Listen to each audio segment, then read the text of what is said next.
ナモタッサーバガワットアラハトサンマーサムタッサナモタッサーバガワットアラハトサンマーサムタッサ 세상에 존귀하신 님, 거룩하신 님, 올바로 원만히 깨달으시는 님, 부처님께 예경하나이다.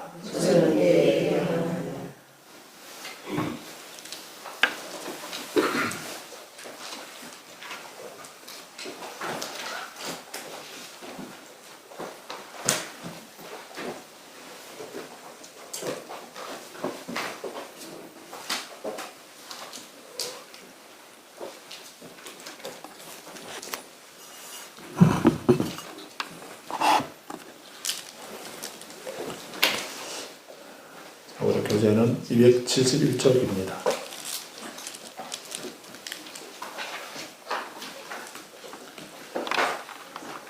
그동안에 전불점안식 준비하고 정화기도 봉행하고 하늘하고 법회를 쉬었습니다.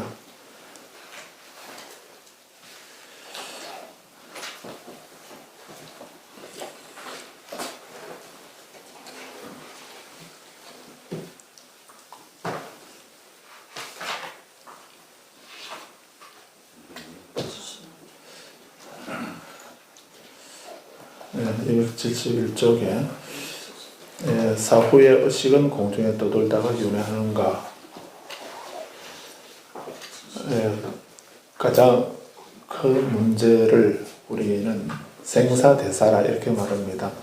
생사대사는 우리가 태어났을 때 이 생사대사를 또 다른 말로 생선과 소멸의 문제다 이렇게도 볼 수 있습니다. 그래서 우리가 왜 태어나는가 하는 거하고 또 태어났으면 어떻게 살아야 하는가 하는 이런 문제. 정답은 아마 없지 싶습니다. 많은 사람들이 말을 하지만 그래서 이것은 풀리지 않는 영원한 질문이라고도 할 수 있을 겁니다. 어떻게 사는가 하는 문제하고 또 사후에 어떻게 되는가, 소멸에 대한 문제, 또 소멸되고 난 뒤에는 단멸로 모든 것이 사라지고 없어지는가 아니면 또 이어서 존재하게 되는가 하는 이런 문제입니다. 그래서 그것을 그 두 가지로 상견 또는 단견 이렇게도 얘기를 합니다. 여기서 이 경에서는 사후의 의식은 공중에 떠돌다 윤회하는가 하는 이 문제는 우리가 인연이 다 해서 죽게 되면 그래서 이것도 근원적인 질문이었습니다. 바라문교에서 우리 우주 만유를 또 우리를 브라만이 창조를 했다고 한다면 창조를 했고 그리고 그 만들어진 우리 개개인에게 브라만이 하나님이 자기 몸을 조각을 내어서 그 몸에 들어갔다라고 이렇게 합니다. 그 조각은 브라만의 조각은 또 생명력이기도 하죠. 그래서 브라만과 만들어진 우리들, 창조된 우리하고는 동일하다라고 하는 이런 범하 1위를 말하기도 하고 하는데 그렇게 만들어서 영원히 브라만의 분신으로 창조물로 그렇게 이 세상을 영원히 그렇게 살아가도록 이렇게 해줄 수도 있었을 건데 왜 죽게 만들었는가? 이게 가장 큰 문제였습니다. 브라만은 영원한 존재라고 이렇게 바라문교에서 말하기도 하는데 그런데 그 브라만이 그 영원히 존재하는 그분이 우리를 만들어서 자기 몸을 조각을 내서 우리 몸에 들어와서 활동성을 갖도록 생명력을 갖도록 이렇게 해줬다고 한다면 우리도 똑같이 그 브라만하고 똑같이 영원히 존재하는 이런 걸로 당연히 돼야 되는데 왜 우리는 죽게 되는가 하는 이 문제. 이건 설명될 수 없는 거였습니다. 그래서 사문들이 브라만이 창조한 게 아니다라고 이렇게 부정하게 된 그 이유 중에 하나가 바로 그겁니다. 우리들에게 단멸이 있는가? 우리들의 왜 죽음이 있는가? 이런. 그래서 이것은 우리들의 죽음은 누가 태어나게 하고 죽게 하고 이렇게 하는 것이 아니겠다 하는 이런 생각으로 굳어지게 된 거죠. 그래서 우리는 업에 의해서 태어난다라고 이렇게 얘기를 하게 된 것입니다. 그래서 이렇게 우리 개개인의 업에 의해서 태어났다고 한다면은 업이 닿으면은 살아갈 업이 닿으면은 이제 떠나게 되는데 떠나고 난 뒤에는 다음 생에 또 어떻게 이어지는가? 다음 생에 또 다시 사라지지 아니하고 이어진다고 한다면 무엇이 어떻게 이어지는가 하는 이런 거는 또 풀리지 않는 숙제였습니다. 그래서 또 어떤 뭐가 있어서 영혼이라든가 의식이라든가 또는 뭐 다른 이름을 붙여서라도 그런 어떤 사라지지 않고 죽지 않고 늘 있는 그것이 있다고 한다면은 그건 무엇인가? 무엇이 그렇게 계속 연속되도록 이어지도록 이렇게 하는가 하는 이런 문제하고 당연히 그 문제를 생각할 수 있는데 근데 부처님은 또 그 무상을 말씀하시고 무상고 무아를 말씀하십니다. 그래서 무아라고 하는 이 말씀은 그래서 경전은 이 무아를 다양한 방법으로 설명하고 이름 붙이고 있습니다. 그래서 뭐 굳이 말한다면 대장경의 부처님의 이 말씀은 무아에 대한 다른 설명이다 이렇게 해도 과언이 아닐 겁니다. 그만큼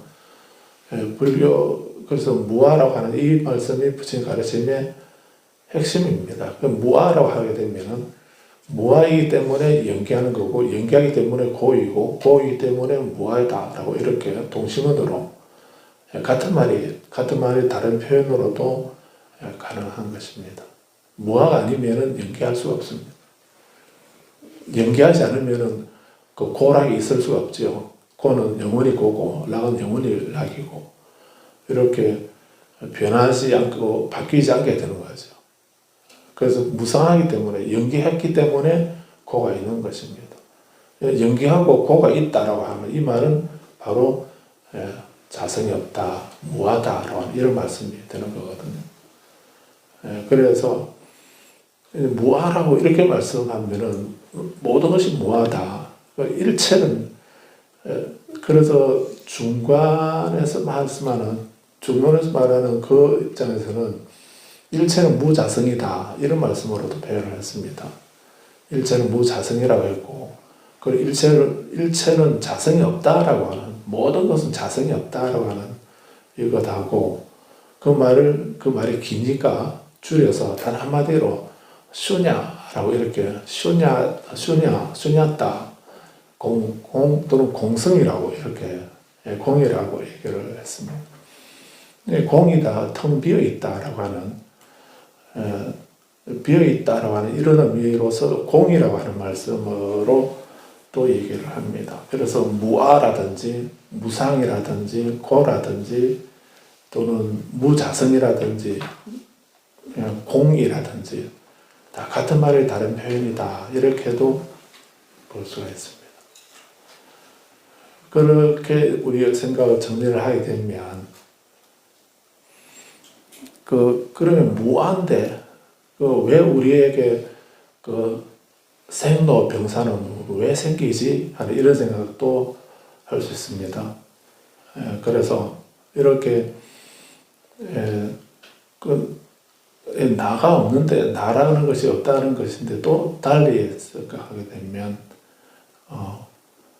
그 무엇이 늙고 병들고 죽고 하는가 또 죽게 하는가 하는 이런 거하고 죽은 뒤에는 또 어떻게 되는가 무엇이 또 다음 생으로 이어지고 계속되는가 하는 이런 문제도 있게 되는 겁니다. 그래서 우리가 무아나 공이나 무아의 말씀을 바르게 이해하고 체험하게 되면 그런 의문은 안 생길 텐데 적당하게 이렇게 자기감량으로 이해하다 보니까 내 생각하고 그 말씀하고를 결부시키게 되면 그게 이해가 안 되어서 수용이 안 되기도 하고 그리고 또 의문이 생기기도 하고 그런 것 같습니다. 그래서 부처님 당시에도 지금 우리만 그런 것이 아니고 부처님 당시에도 이 문제는 쉽게 받아들여질 수 있는 이런 것이 아니었던 것 같습니다. 그래서 사띠 비구가 부처님이 영혼이나 나라고 하는 이런 것은 부정하시니까 그러면 다음 생에 무엇이 윤회하는가? 부처님은 사실은 근본적으로 부처님은 윤회를 권장하셨습니까? 윤회를 벗어나라고 하셨습니까? 회탈을 얻으라고 하셨지 윤회를 좀 더 안락하고 편안한 즐거운 윤회를 해라 이런 말씀을 하시지는 않았지 않습니까?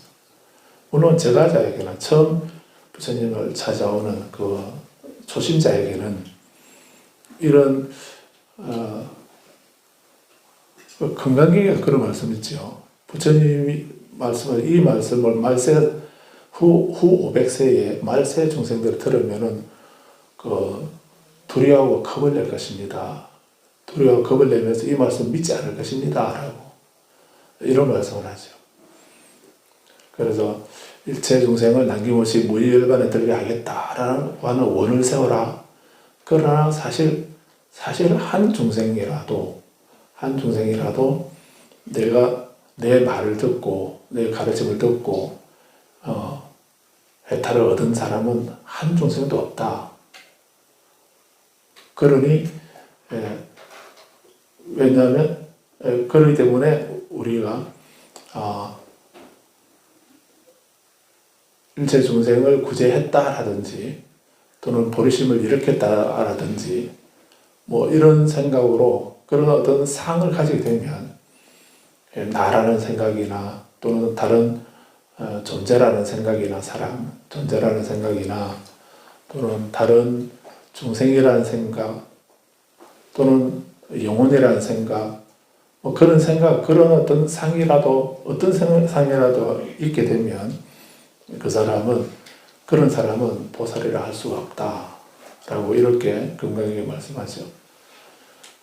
그래서 이 말씀을 지금은 저는 이 말씀을 이해하겠는데 말세 중생들은 이 말을 들으면 두려워하고 겁을 낼 텐데요. 이 말씀을 믿겠습니까? 그렇게 부처님이 여쭤보니까 그래도 믿는 사람이 믿을 거다. 어떤 사람이 이 말씀을 믿을 것인가? 우리가 우리 생각으로만 이 부처님 말씀을 듣게 되면 그 말씀 받아들이기가 힘들죠. 그리고 아무것도 무자성이다, 무아다, 공이다 이런 얘기 듣게 되면 두려움이 생기죠. 두려움이 안 생기는 것은 그 말을 이해를 못했기 때문에 그런 겁니다. 근데 그 말을 이해하게 되면은 진짜 아무것도 없다고 하면은 그 광활한 우주, 이 우주에 과거의 미래를 통해서 어떤 것도 영원히 존재하는 것은 없다라고 하는 그런 생각하게 되면 무섭습니까? 꼭 칼을 들고 온 사람만 무섭습니까? 그게 아니라 이 말씀 들으면 무섭지 않나요? 저도 초등학교 다닐 때 한 4km 정도 걸어 다녔는데 4km 정도? 거의 한 4km 가까이 돼 싶은데요.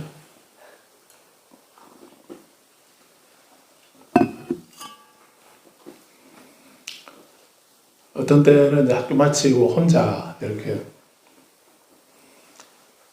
신장로를 통해서 걸어오다가 하늘도 보고 또 산도 보고 저 멀리 바다도 보고 이렇게 혼자 털레털레 걸어오다가 돌멩이도 차가면서 이렇게 걸어오다가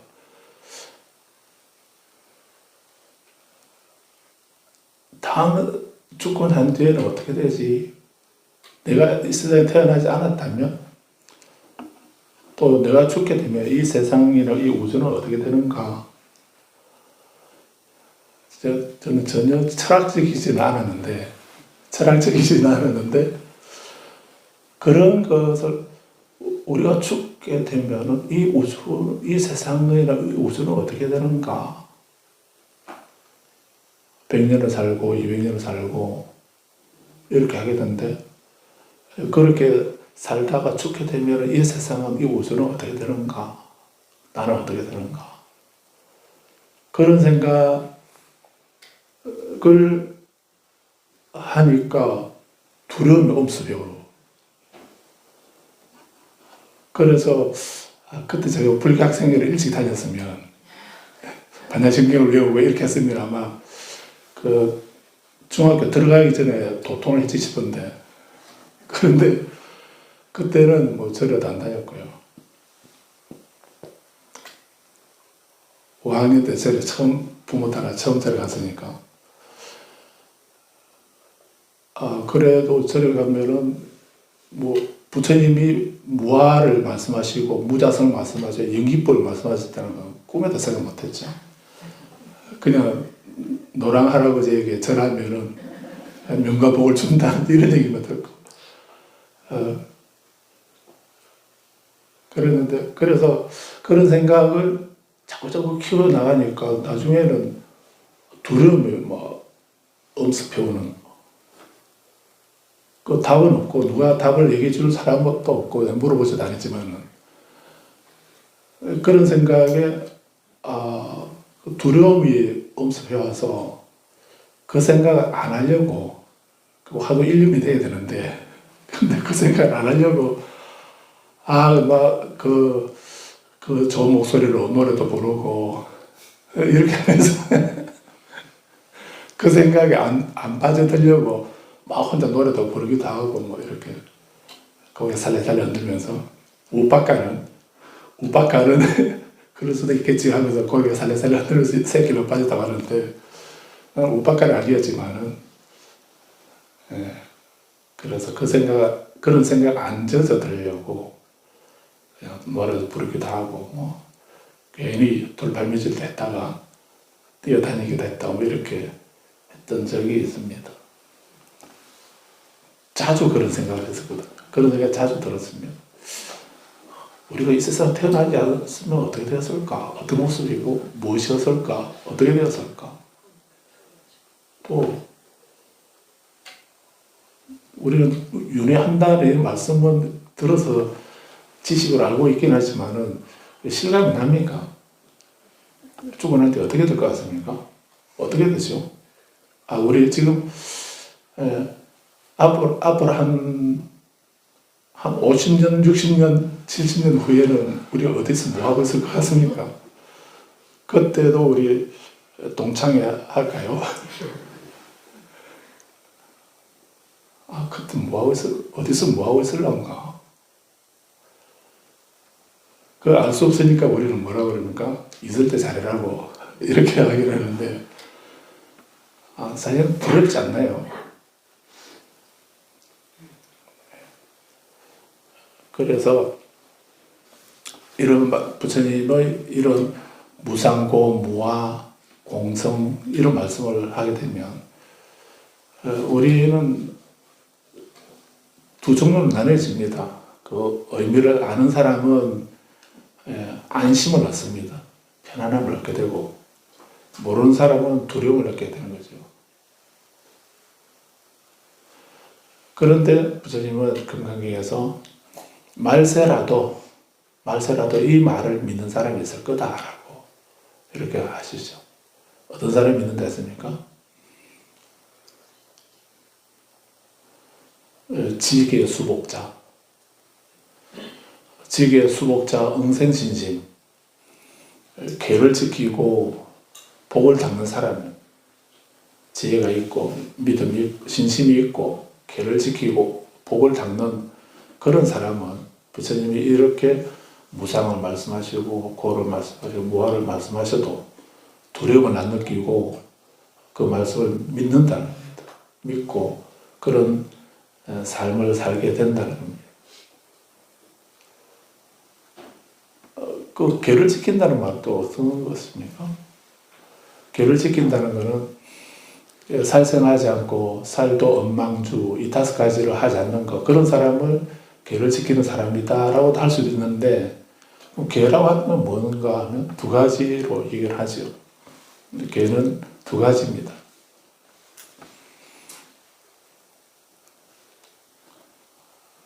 하지 말라는 계도 있고요. 지지계, 하지 말라는 계도 있고 또 하라고 하는 계도 있습니다. 그 부처님이 이런 거 하지 마라 이래 하신 거는 안 하는 거, 그게 계를 지키는 겁니다. 그런 계를 지키는 겁니다.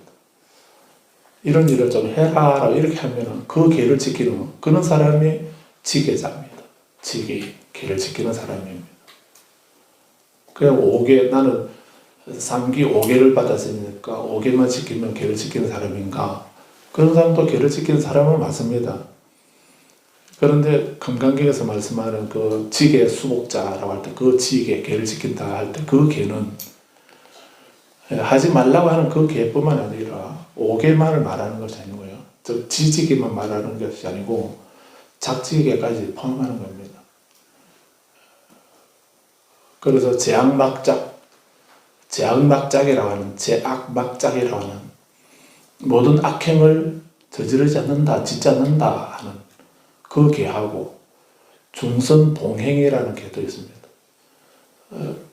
여러 가지 착한 일을 실천한다는 것, 착한 일을 미루지 않고 실천하는 것, 행하는 것, 그 중선봉행입니다.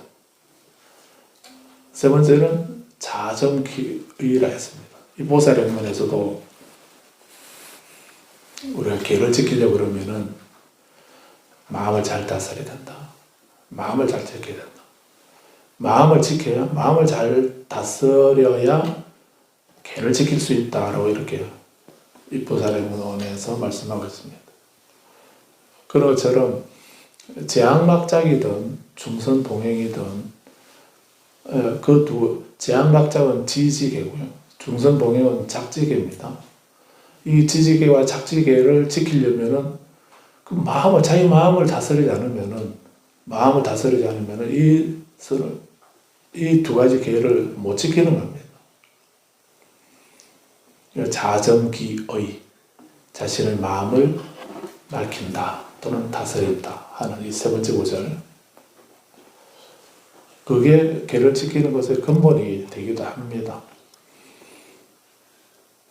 그런 계를 제악막작, 중선봉행, 자정기의 하는 그런 사람이 살아가는 생활은 어떤 삶이겠습니까? 그런 계를 마음을 다스리면서 계를 지키는 사람은 한마디로 말하면 수복자죠. 복을 짓는 사람, 복을 닦는 사람들입니다. 복 닦는 게 따로 있는 것이 아니고 지계 수복이라 했습니다. 계를 지키고 계를 지키는 것은 복을 닦는 것입니다. 그래서 계를 지키는 것은 다른 말로도 이타행이라고도 합니다. 이타행이라고. 다른 사람을 이롭게 하는 겁니다. 이타행입니다. 이타행의 의미도 있습니다.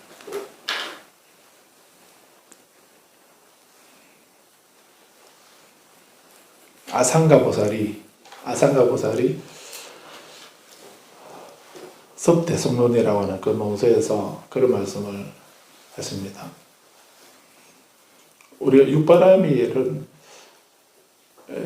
그래서 지금 이게 왔다 갔다 하는데 일단은 연결해서 들으시면 됩니다. 그래서 우리가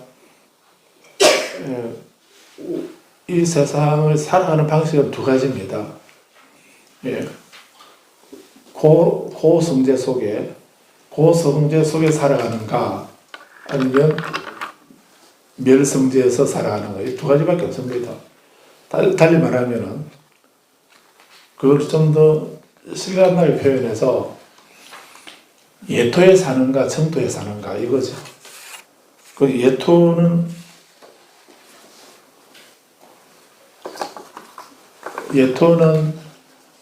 그 오염된 땅이라는 이런 말이죠. 예토, 더러울 여자입니다. 더러울 예, 더러운 땅, 오염된 땅이라는 이런. 윤회의 세계는 예토입니다. 그래서 우리는 두 곳에서 우리가 살아가는 방식은 두 가지로 나눌 수 있습니다. 더러운 속에 진흙에 뒹굴면서 살아가는 그런 예토에서 살아가는가, 더러움이 없는. 그래서 존성진주에서도 위스다야 청정이여 그 청정이라는 말이 열반이라는 말이잖아요. 그 청정이라는 말은 번뇌의 때가 오염된 것이 하나도 없다는 것입니다. 어떤 번뇌도 없는 그런 상태를 그런 번뇌가 소멸된 상태를 열반이라고 하듯이 남아있지 않다, 없어졌다라고 하면은 열반이고요. 그래서 문틀에도 이렇게 손 닦아보고서 정말 먼지 한 톨도 없는 그런 상태를 뭐라고 두 가지를 표현할 수 있죠. 먼지, 번뇌, 때가 다 없어졌다 이렇게 말할 수도 있고, 깨끗해졌네 이렇게도 말할 수 있죠. 깨끗해졌다는 말은, 깨끗하다는 말은 더러운 것이 없다는 말이잖아요. 그래서 그 깨끗해진 상태를 청정이라 하고 더러운 것이 없어진 상태를 열반이라는 겁니다. 그럼 똑같은 상황을 두 가지를 표현하는 거죠. 열반이라는 말하고 청정이라는 말하고 같은 말인 겁니다. 근데 더러운 세상하고 깨끗한 세상하고 그 전체가 하나의 세상이지요. 그 전체가 하나의 세상 아닙니까? 그래서 그 하나의 세상이라 이런 말할 때는 그걸 법계라고 이런 말하는 겁니다. 그런 의미로도 이해할 수 있겠네요. 그래서 이렇게 우리는 고성제에서 말씀하는 그 예토에 살아가고 있거나 살아왔고 또 살아가는 사람도 있고 계속, 또 어떤 사람은 예토는 정말 지긋지긋하게 싫어해서 그래서 이제 나는 정토에서 살고 싶다 하는 그런 생각을 하고 그런 정토에서 살아가는 사람이 있죠. 그래서 우리는 정토를 자꾸 바라밀 이렇게 하니까 도피한 저언덕으로 건너갔다, 저언덕이라는 피안이라는 말을 생각을 해서 정토는 우리가 살고 있는 것은 차안이고 정토는 피안이다 이렇게 나누어서 이해하다 보니까, 그래서 정토는 극락세계고 극락세계는 죽고 난 이 세상이 아니고 다른 세상이라고, 죽고 난 뒤에 다음 세상이라고 생각하거나, 아니면 지구 이 땅이 아니고 다른 곳에 있는 다른 세계로 이렇게 생각하기 때문에 우리가 그 정토를 잘못 이해하게 된 것이 아닌가. 그래서 멸성제는 정토는 물론 죽고 난 뒤에 다음 세상을 의미하기도 하지만 그런 의미도 있지만 우리 이 세상이라고만 생각하게 되면 다음 세상이고, 또는 더러운 곳 이렇게 하게 되면 더러운 곳은 예토라고 한다면은 부정한 세상, 지금 현실 또는 부정한 세상 이 상태라고 한다. 번뇌에 찌들어 있는 상태를 예토라고 한다면은 번뇌가 없어진 상태를 정토라고 한다라고 이렇게 볼 수도 있는 거죠. 굳이 유심정토를 말하지 않더라도 우리가 수행을 해서 그런 번뇌가 없어져 있는 슬픔, 비탄, 고통, 근심, 절망, 탐욕, 분노, 어리석음 이런 어떤 것도 남아있지 않는 그런 편안하고 고요한 그걸 안심이라고 그러죠.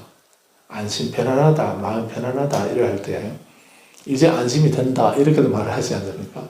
그 안심의 경지는 바로 정토 열반의 경지를 말한다라고도 할 수 있습니다.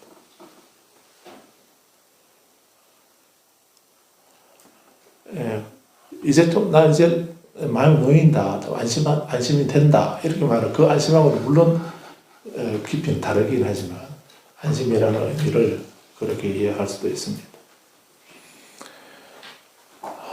그래서 우리가 어떤 삶을 살더라도 우리 불자는 이제 이런 현실을 부정하고 지금 이렇게 번뇌에 오염된 어두운 헤매는 삶을 살아서는 안 되겠다 하는 이런 생각을 하고 그래서 발심을 한다는 말이 발심을 한다든지 람림에서 하사도를 말하는 것은 내 삶을 바꿔야 되겠다.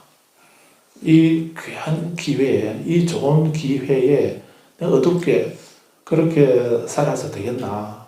나 이런 삶을 그런 중생의 삶을 나 그만두고 그런 번뇌나 생각에 꺼달리지 않는 청정하고 편안하고 밝은 삶을 살아야 되겠다라고 하는 그 마음을 일으키는 것을 그걸 보리심이라고 하는 겁니다. 그걸 발심이라고 하는 거고 그걸 선에서는 대분심이라 이렇게도 말하는 겁니다. 람림에서는 하사도라고 말하는 거고 그게 수행의 첫걸음인 겁니다. 그게 우리는 정토에서는 왕생을 발언하는 정토에 태어나기를 발언하는 이런 것도 그 정토 사상은 그 나중에 대성불교 시대에 일어났다 이런 생각하지 마십시오. 정토 생각은 그 현실에 대한 자각이 처절한 그 고통을 자각한 사람이 내가 이런 삶을 살아도 되겠나, 나 이런 삶을 살고 싶지 않다라고 하는 그런 절박하고 처절한 생각이 일어나야 그래야 이제 다른 정토에 태어나고 싶다 하는 그 왕생의 원이 생겨나는 것입니다. 그냥 왕생 원은 그냥 원왕생 이렇게 한 데서 왕생하는 게 아니고요. 그 위제이 부인처럼 그런 처절한 경우 그렇게 고에 대한 자각이 있어야 되는 겁니다. 그래야만 자기 삶을 변화시키고 바꿀 수가 있는 겁니다. 그냥 뭐 진을 외운다고 되는 것도 아니고요. 부족하신다고 되는 것도 아니고 그게 처절한 생각이 있어야 이렇게 살아야 되겠다. 이렇게 살아서 되겠나 하는 그런 아주 결연한 생각을 해야 그 생활을, 삶을 바꿀 수가 있는 겁니다.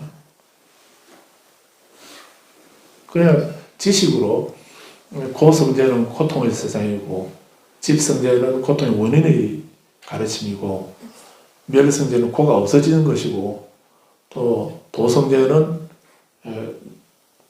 멸에 이르는 멸로 가는 길, 방법을 말한다.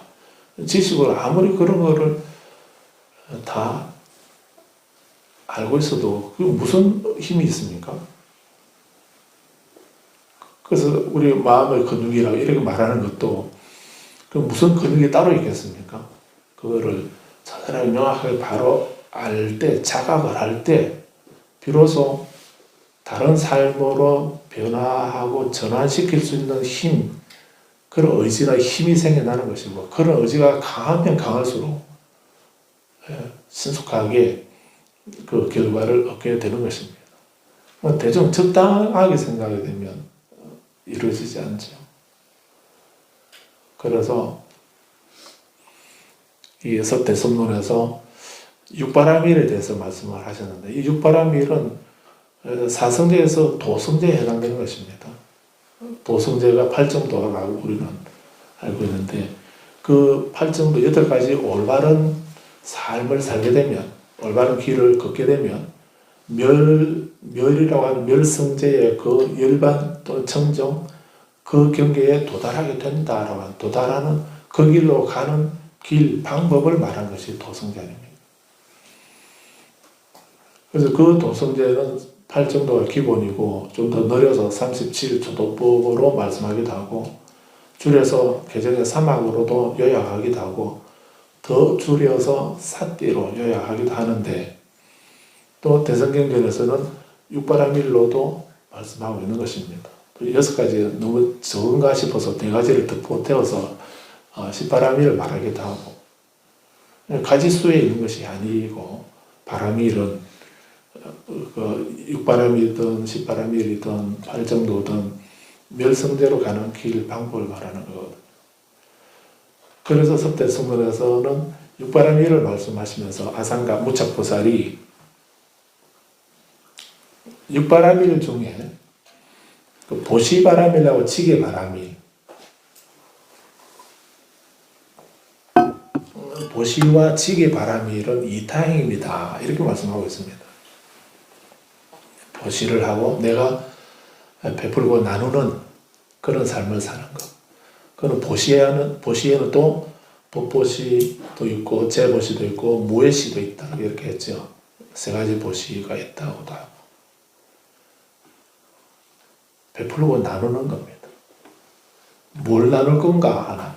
그게 물질을 나눌 건가 아니면 가르침을 나눌 건가 또는 마음을 나눌 건가 뭐 이런 걸로 제시, 법시, 무예시 이렇게 말하는 것이기도 하지만은 기본적으로는 베풀고 나누는 내가 가진 것이 아니라 내가 가진 것을 다른 사람에게 베풀어주고 나눠주는 이런 것이죠. 그런 것이 보시인 겁니다. 그리고 지게바라밀, 계를 지키는 것. 보시하는 것하고 지게하는 것은 이타행이다. 이렇게 말합니다. 그러니까 계를 지키는 것은 나를 위해서도 계를 지키지만은 내가 계를 지키는 것은 다른 사람을 이익되게 한다. 다른 사람이 이익을 얻게 한다는 것입니다. 잘 이해가 됩니까? 내가 살생 안 하는데 다른 사람이 이익을 얻는다. 어떤 의미죠? 내가 도둑질 안 하면은 다른 사람이 이익을 얻는다. 뭘 줘야 얻는데, 이익을 얻는데, 내가 도둑질 안 하는 것이 왜 다른 사람을 이롭게 하는 거지? 이 생각, 이해가 됩니까? 그러려니 하고 들어주십시오. 그런데, 아무튼, 개를 지키는 게, 이게 남을 돕는 겁니다. 이타행입니다. 그 다음에, 세 번째는 인욕. 인욕과 정진. 인욕과 정진은 자리행위라 했습니다. 내가 힘들고 어려운 것을 참고 견디는 거. 인욕하는 거. 그런 거는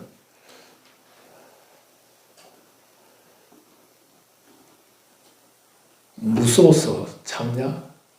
더러워서 참지. 이렇게 할 때도 어쨌든 참는 거는 나를 위해서 참는 겁니다. 너를 위해서 참는 게 아니고 나를 위해서 참는 거죠. 또 내가 부지런히 게으르지 않고 노력하는 거. 그건 누구를 위해서 노력하는 게 아니고요. 나를 위해서 노력하는 겁니다. 그래서 정진이라는 거는 저희 경전에서도 정진은 4가지라고 하지 않습니까?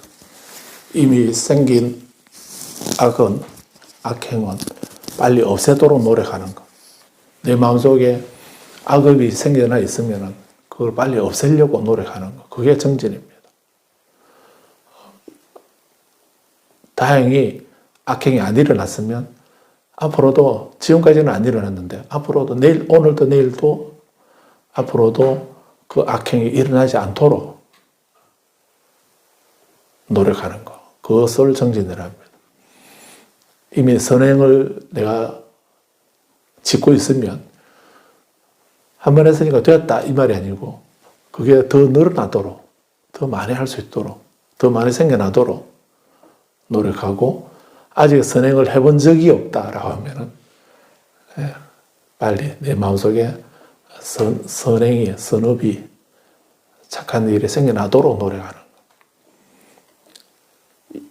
이 네 가지 방면에 애쓰는 거, 노력하는 거, 부지런히 애쓰는 거, 그런 것을 정진이라는 겁니다.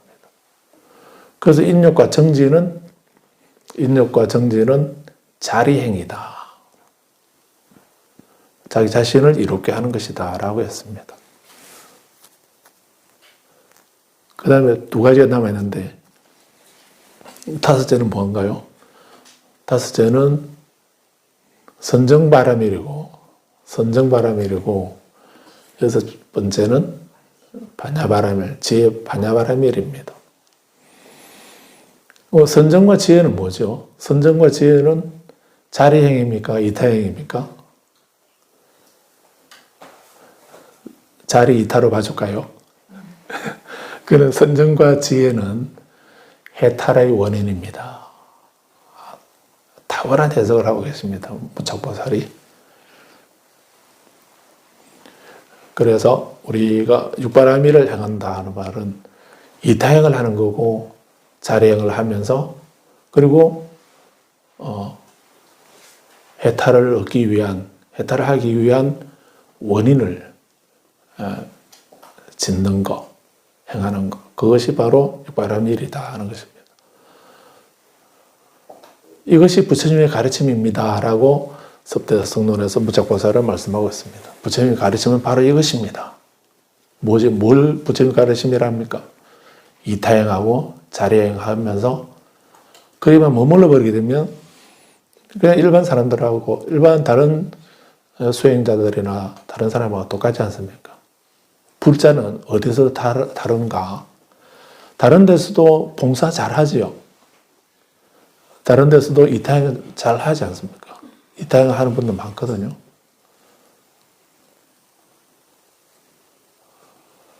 또 자리행은 안 가르쳐줘도 잘하고 있고.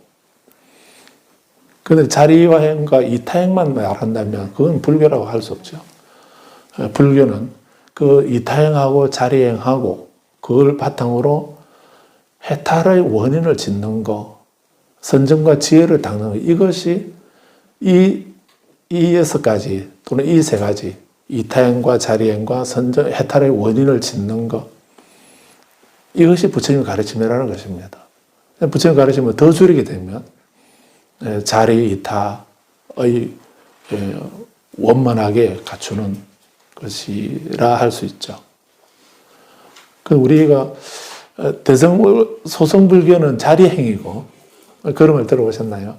소승불교는 자리행만 하고, 대승불교는 이타행만 한다. 이렇게 말하는, 거짓말입니다. 필기하지 마시고요. 그거는 안 맞습니다.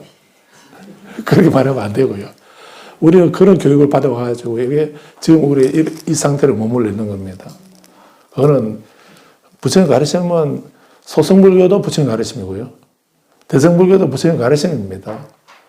부처님의 가르침은 니까야에서부터 화엄을 거쳐, 부파를 거쳐, 선어록에 이르기까지 모두 다 부처님의 가르침이다라고 한다면은 자리행만 말하거나 이타행만 말하면 그건 아니죠. 자리행과 이타행하고 그리고 해탈의 원인을 지어서 해탈을 얻도록 하는 거, 이게 부처님 가르침입니다. 자리행, 근데 이타행을 안 하고 자리행만 한다든지 이렇게 하는 거는 그거는 부분적으로 하는 것이기 때문에 수레는 수레인데 그건 작은 수레다라고 하는 이런 의미에서 소승이라는 말을 한 것이긴 하지만 아무튼 우리는 계를 지키는 것이 바로 이타행이다 하는 거 오늘 기억을 하도록 하십시오. 그리고 또 자리행도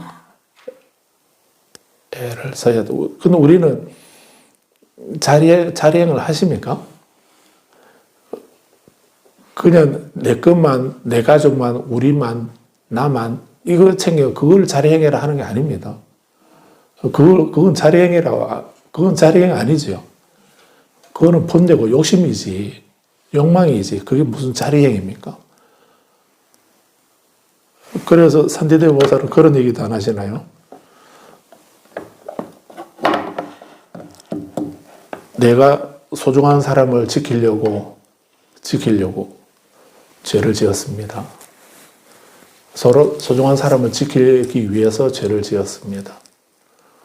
미운 사람에게 더 해를 끼치기 위해서 또 죄를 지었습니다. 근데 시간이 지나고 보니 소중한 사람도 떠나고 미운 사람도 떠나고 그런 사람들 때문에 지은 악업만 제게 남아 있습니다. 그 과보는 누가 받습니까? 소중한 사람 지키려고 죄를 지었는데 그 지은 죄는 누구에게 갑니까? 자기에게로. 자기가 받는 거죠. 미운 사람에게 해를 끼치려고 죄를 지었으면 그 과보도 다 미운 사람에게 다 가버리면 이자 한 푼도 안 먹고 그대로 다 가버리면 참 좋겠는데 미운 사람 때문에 지은 죄도 그 과보는 내게 남는 거죠. 그거는 내가 목숨으로 갚아야 되고 받아야 되는 업보로 돌아오는 겁니다. 그래서 우리는 사실은 자리행을 해본 적이 사실은 없습니다. 전부 다 내 욕심, 욕망을 더 정장시키기 위한 그런 노력만 했을 뿐이지 그게 나를 위해서 한 거는 아니거든요. 지금은 나를 위해서 뭐 이렇게 생각하지만은 근데 한 넉넉히 100년 후가 되면 그게 나를 위한 것이 아니었구나 하는 걸 알게 되죠. 어떤 사람이 부처님이 비구들을 데리고 유행을 하시다가 가서 보니까 어떤 숲속에 아주 무섭게 생긴 그런 나찰처럼 생긴 그런 어떤 존재가 그 죽은 시체를 막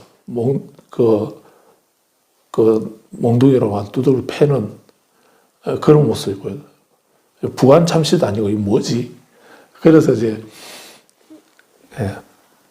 비구에게 가서 왜 저러냐고 한번 물어봐라 라고 이렇게.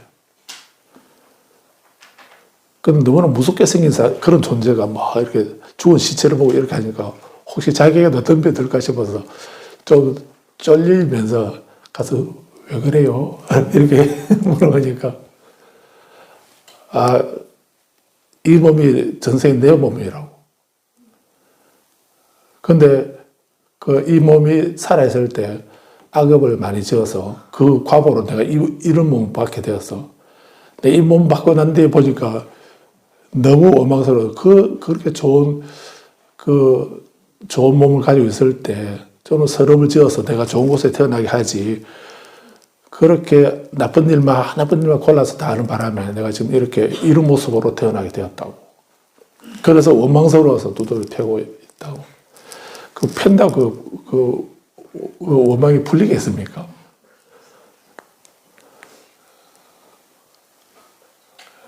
근데 그 몸이 살아있을 때는 그 자리행위라고 생각하고 했을 거 아닙니까?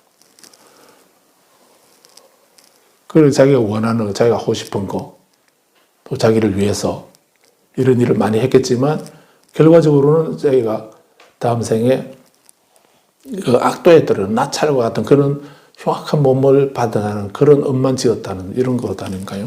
그럼 그 사람이 살아있을 때 하는 일은 그 자리행위 아니죠. 그래서 우리가 그 아상가 보살이 자리행은 인욕과 정진이다 이렇게 했지 않습니까? 그럼 내가 하고 싶은 거 하고, 내 좋은 거 하고, 나를 위해서 하고, 그건 자리행위, 그거를 자리행위라 말하는 거 아닙니다. 내가 좋으면 좋은 거고, 내가 좋으면 자리행, 남이 좋으면 이타행, 그렇게 나누면 안 되는 겁니다. 그래서 아마 모르긴 해도 우리는 아마 자리행을 한 번도 경험해 보지 못했을지 않을까. 그런 생각을 하셔야 됩니다. 부처님하고도 우리는 계속 거래를 하고 있지 않습니까? 부처님하고도 계속 거래를 하면서 아시죠? 제가 이렇게 꽃을 드리는데 왜 드린 줄 아시죠? 이렇게. 그게 무슨 자리행입니까? 그게 무슨 기도가 되고 발언이 되겠습니까? 그거는 부처님하고 거래하는 거지. 그러긴 해도, 그렇다고는 해도 좀 되게 이번에 정말 미안한 일이 있었습니다. 정말 미안한 일이 있었는데.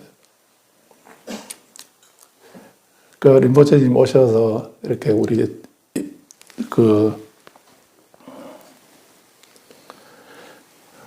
복장을 위한 그런 정화 기도를 하고 정말 귀한 법연을 맺었는데, 근데 우리가 사실은 우리 그렇게 큰 일을 처음 해보기, 다른 촛발 때나 다른 행사도 비슷하게 하긴 했지만, 그래도 외부의 다른 어른이나 또 스님들을 초청하고 이렇게 하면서 하는 이런 거는 사실은 처음이기도 했습니다. 그러다 보니까 두수가 없고 경황이 없고 그렇습니다. 그래서 그런 귀한 법연을 가질 수 있도록 그렇게 해주신 분도 계셨고, 다들 설레고 기쁜 마음으로 이렇게 준비하고 정말 지난 12월 30일까지 또 계속 한 번도 안 쉬고 계속 오셔서 준비하고 그렇게 해오기도 하고 이렇게 했습니다. 그렇게 되었는데, 근데 실제 당일날은 우리도 또 우리 분상에서 최대한 애를 쓰고 이렇게 했는데, 지나고 나서 보니까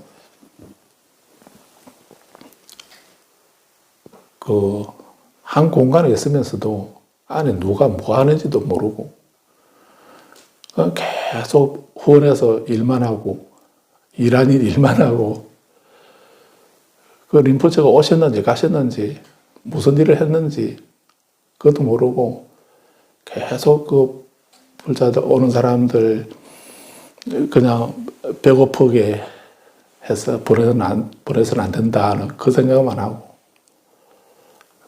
그렇게 해서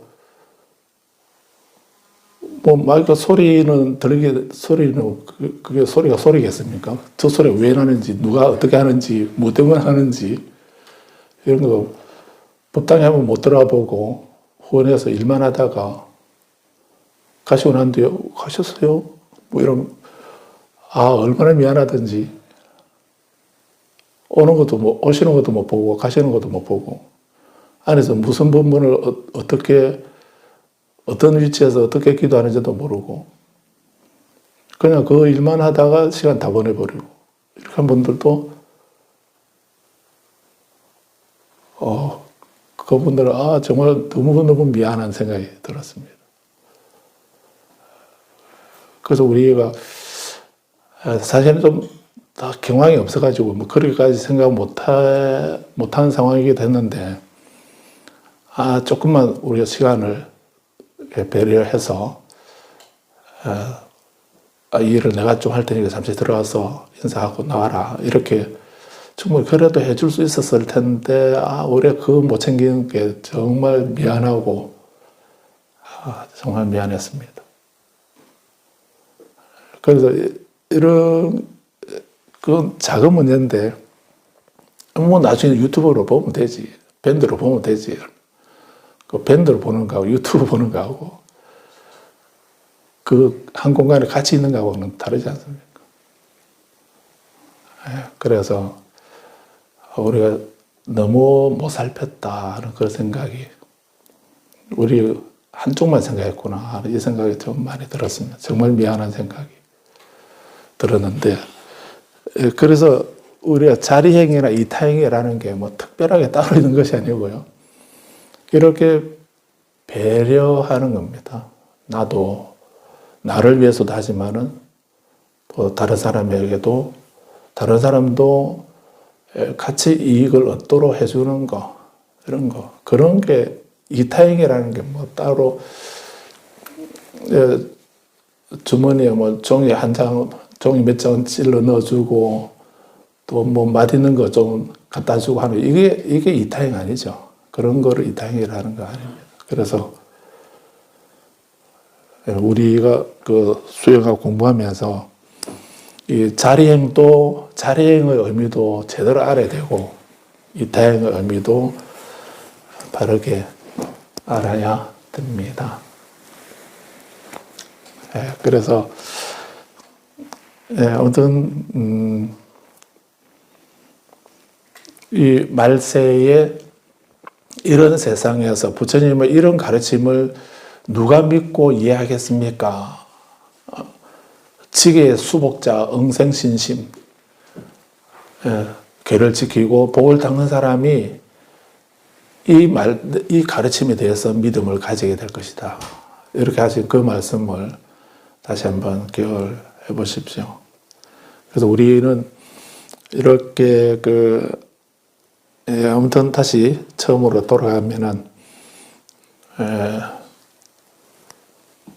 이 세상에서 또는 내 자신에게도 이제 분명히 이런 시간은 돌아오게 될 텐데 그 뒤에 어떻게 될 것인가 하는 이 문제.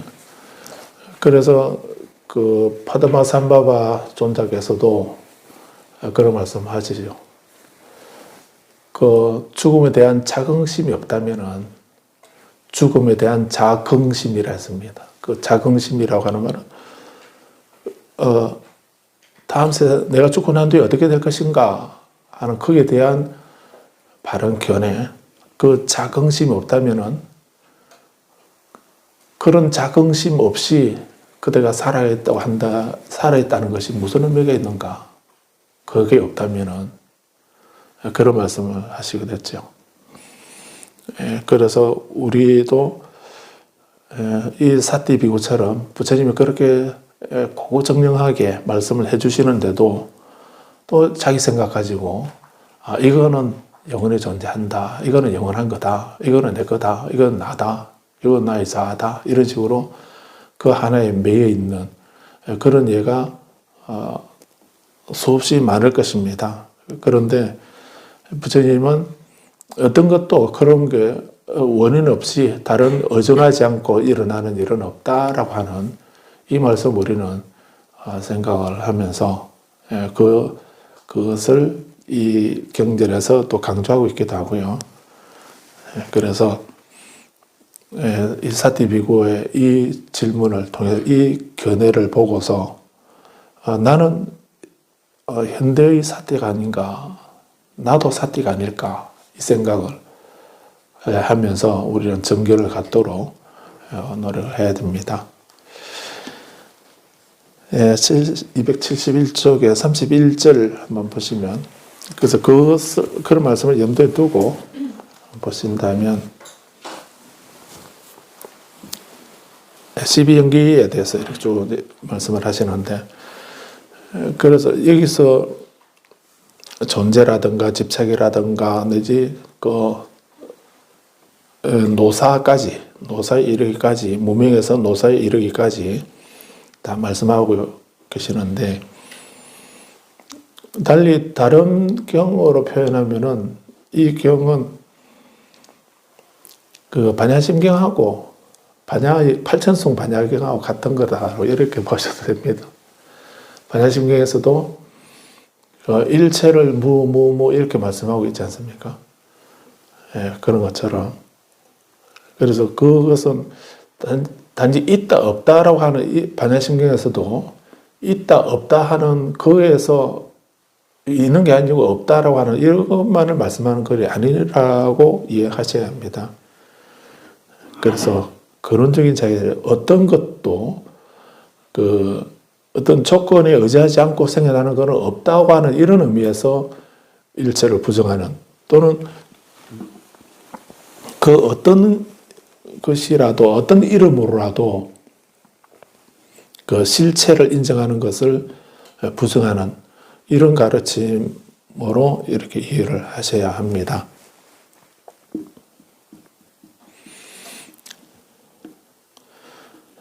읽어보겠습니다. 수행성들이여, 존재를 조건으로 태어남이 생겨난다고 했는데 태어남은 존재를 조건으로 생각하는가 아니면 이것에 대하여 어떻게 생각하는가.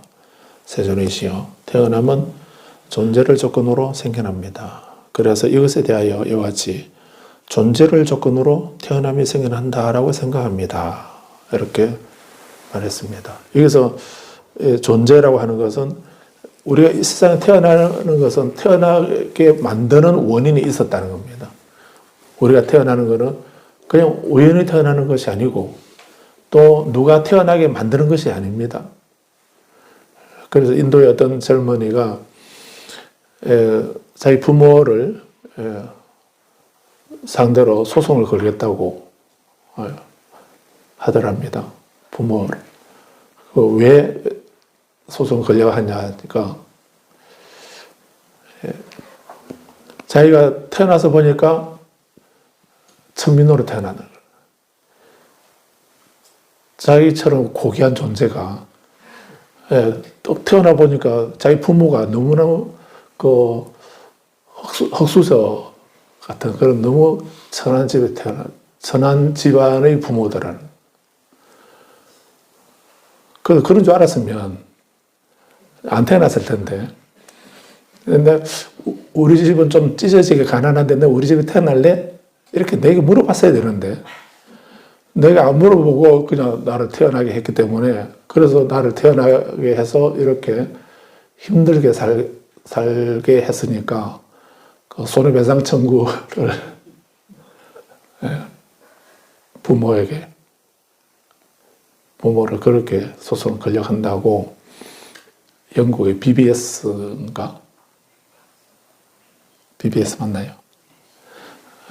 거기에 기사 난 게 그 기자가 캘커타, 인도 캘커타 지방 그쪽 지역을 취재 갔다가 어떤 젊은이가 그렇게 부모를 상대로 소송을 걸겠다고 하기에 왜 하냐 하니까 그런 얘기를 하더라고.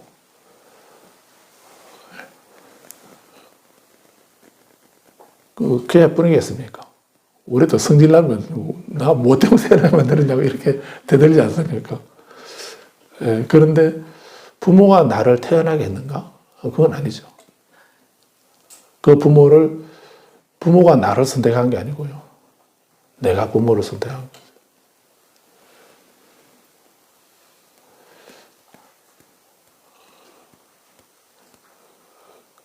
그래서 에바라고 하는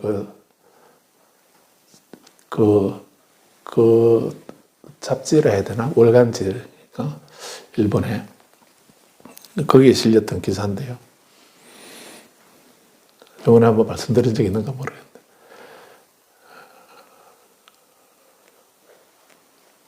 어떤 아들이 이제 아빠랑 같이 목욕을 가는데 가다가 아이가 아빠에게 아빠 저 한번 죽었다가 태어났어요 이렇게 얘기하더라고요. 죽었다가 태어났다고. 그런 일이 없었는데, 아픈 적도 없고, 이래 했는데도, 그런 얘기를 하더라고요. 저는 한번 죽었다가 태어났습니다.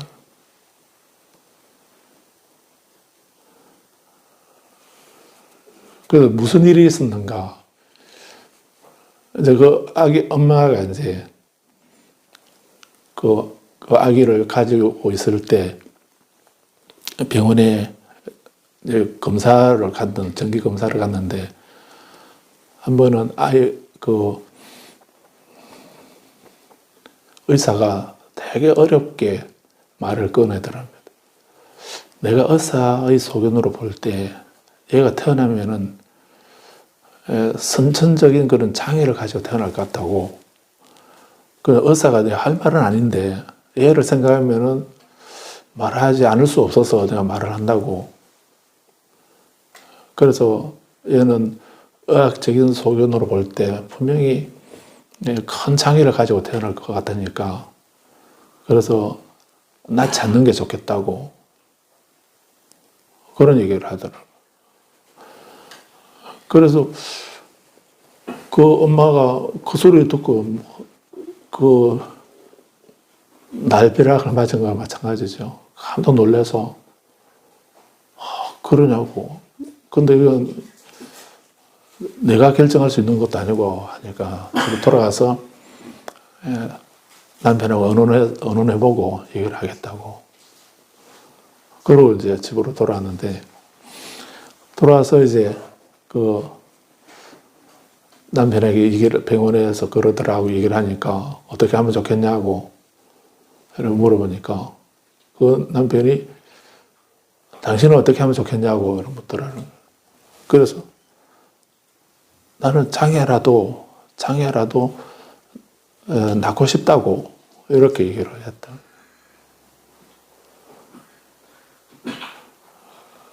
그래서 그 아이의 업은 장애를 가지고 태어날 그런 업을 가지고 있어서 이제 그렇게 태어나게 되는 건데, 그래서 수많은 사람들 중에 그래도 이 부모는 나를 버리지 않을 거다 하는 그 생각을 해서 그 많은 사람 중에 하필 그렇게 고마운 그 두 분을 선택을 했다는 거예요. 선택을 해서 태어나게 되는 것이기 때문에 나는 장애로 태어나더라도 나는 낳고 싶다고. 그러니까 이제 남편도 나도 같은 생각이라고. 그래서 이제 의사에게 우리는 아기를 낳기로 했습니다. 이러면서 이제 계속 지냈는데, 그러면서 엄마는 계속 기도를 하죠. 좋은 인연으로 태어나 달라고.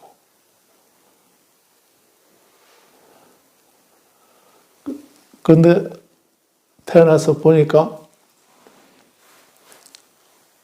의사가 오진이었던지 아이가 멀쩡한 거예요.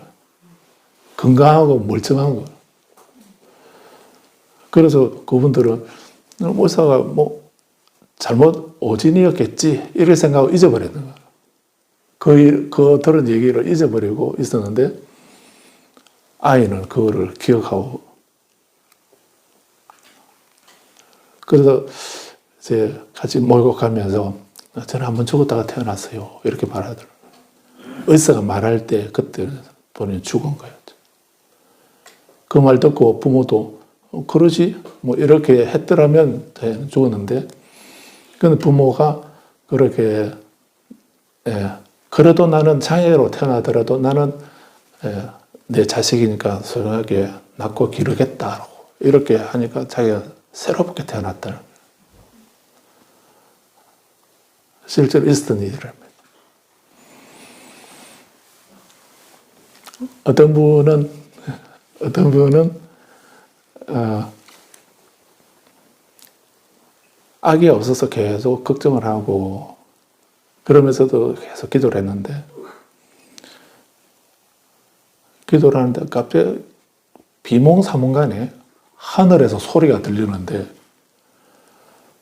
그 본인이 잠을 잔 것 같지 않은데 꿈처럼 이렇게 소리가 들리는데 모습은 안 보이고 소리가 들리면서 내가 당신에게 태어나겠습니다 그러더라는 거예요. 그 헛것들었나 하고 이렇게 생각을 했는데, 또 며칠 지나고 나니까 또 그 소리가 들리면서 내가 이제 태어나게 됐는데 태어나면 제 이름을 뭐라고 할 겁니다 라고 이름까지도 얘기하더라고요.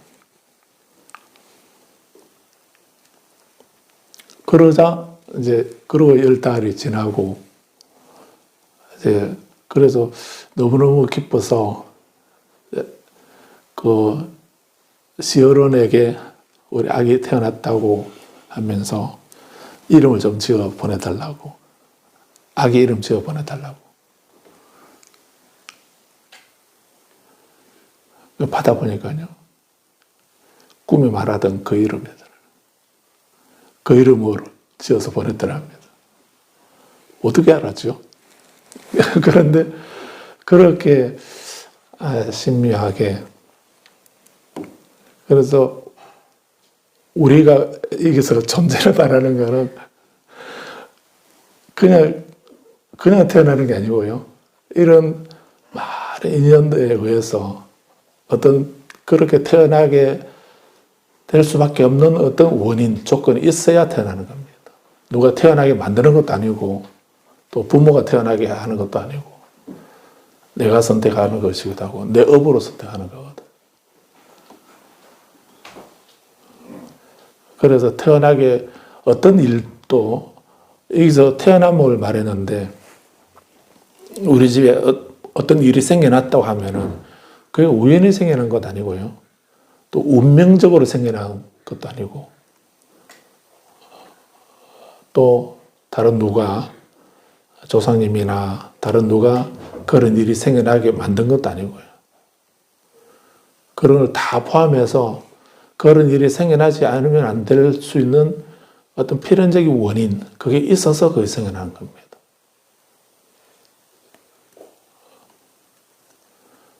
그 삼재팔란도 마찬가지입니다. 삼재도 원래 갑진년에는 내가 들삼재고 덜삼재인가 날삼재인가 눌삼재인가 그거 고민하지 마십시오.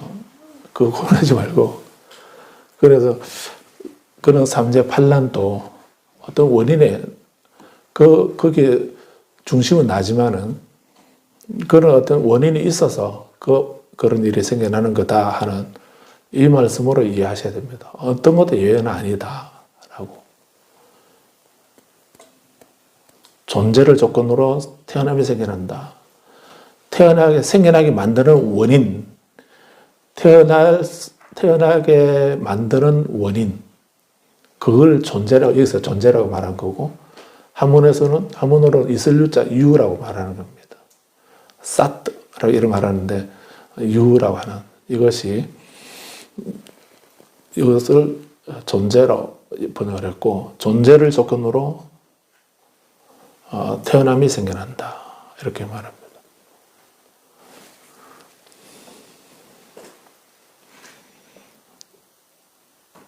그 다음에 32번에서는 집착을 조건으로, 33번에서는 가래를 조건으로, 34번에서는 느낌을 조건으로, 35번에서는 접촉을 조건으로, 36번에서는 여섯 감력, 안이비설신의 여섯 감력을 조건으로 접촉이 생겨난다. 37번에는 명색을 조건으로, 38번에서는 의식을 조건으로, 39번에서는 형성을 조건으로, 40번에서는 무명을 조건으로 형성이 생겨난다고 했는데, 형성은 무명을 조건으로 생겨나는가 아니면 이것에 대하여 어떻게 생각하는가? 세 줄이시오. 형성은 무명을 조건으로 생겨납니다. 형성은 의지적인 작용 활동을 말하거든요. 이것도 이 형성하고 아까 말씀드린 유하고 또 조금 다르긴 하지만은 업의 성질을 가지고 있습니다. 업을 말하는 것입니다. 그래서 이것에 대하여 이와 같이 무명을 조건으로 형성이 생겨난다고 생각합니다. 무명이라는 것이 없으면은 어두운 형성은 생겨나지 않는 것입니다. 무명을 없으면은 형성은 사라지는 것입니다. 무명은 연료고 형성은 불꽃입니다. 그러면 그 연료가 닿으면은 형성은 사라지는 거죠.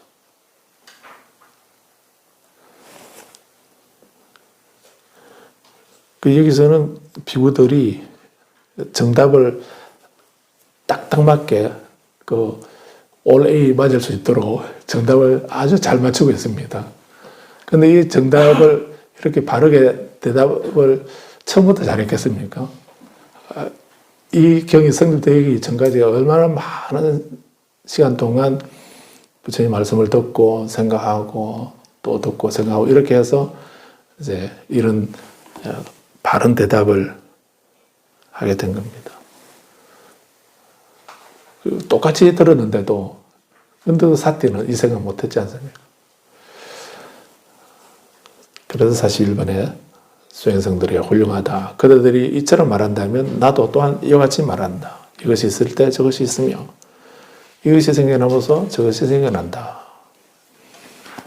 이것이 있을 때 저것이 있고 이것이 생겨남으로써 저것이 생겨난다. 이것이 사라지면 저것이 사라지고 이것이 생겨나지 않으면 저것이 생겨나지 않는다. 우리 앞에 법당 입구에 양쪽에 걸려있는 개송이죠. 개송이 차유고 피유, 차무고 비무 하는 그 개송이 여기 있는 이 말씀입니다. 그래서 298번 줄을 보면 중간에 한역자바암경 262에서는 차유고 피유, 차생고 피생, 차무고 피무, 차멸고 피멸로 번역되어 있다라고.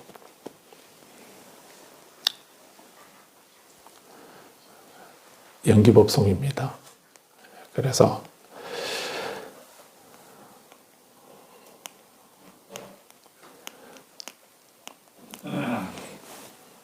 무명을 조건으로 형성이 생겨나고 형성을 조건으로 의식이 생겨나고 이렇게 해서 태어남을 조건으로 늙고 죽음, 우울, 슬픔, 고통, 근심, 불효란이 생겨난다. 이와 같이 해서 모든 괴로움의 다발들이 생겨나는데 42번에서 그러나 무명이 남김에서 소멸하여 사라지면 형성이 소멸한다. 무명이 열려고 형성이 불꽃이라면 그러면 무명이 남김에서 사라져 소멸하면 형성이 소멸하고 형성이 열려고 식이 불꽃이라면 형성이 소멸하면 의식이 소멸하며 이렇게 이해하면 되겠죠. 의식이 소멸하면 명색이 소멸하는 거고 쭉 내려가서 태어나면 소멸하면 늙고 죽음, 우울, 슬픔, 고통, 근심, 불안이 소멸한다. 이와 같이 해서 모든 괴로움의 다발들이 소멸한다. 누가 소멸해 줍니까? 본인이 수행해서 그 원인을 제거하면 그 결과는 사라진다는 이런 연기법을 말씀한 거죠. 오늘 여기까지 말씀드리고요.